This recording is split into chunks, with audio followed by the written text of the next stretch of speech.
So guys, তো আমি ঘরে তোমার যে কইছিলাম যে একটা অনুষ্ঠান হইব, তো এই যে কি অনুষ্ঠান কিন্তু চলো তুমি দেখে আমি অল্প বাইরে এসেছিলাম কারণ শরীর ঘাইমেছে, অবস্থা খারাপ হয়ে গেছে, তখন না অল্প ঘরে গিয়ে তোমার দেখাই যে কি হইতেছে।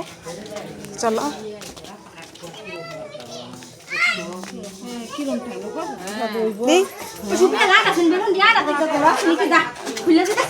দেখো এখানে ডেকোরেশন করতেছে, তো চলো ঘরে যাই।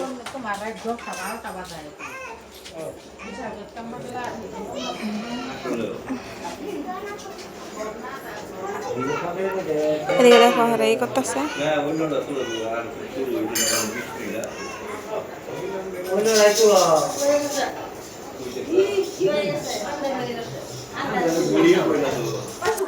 তো হ্যাঁ, এই যে আজকে আমরা ঘরে গীতা পাঠ দিতেছে আর কি, গীতা পাঠ করতেছে, তো এটাই তোমার গল্প শেয়ার করলাম। তো ওখানে মানে অল্প বইছে তালিকায় আর কি ভিডিওটা করলাম, তো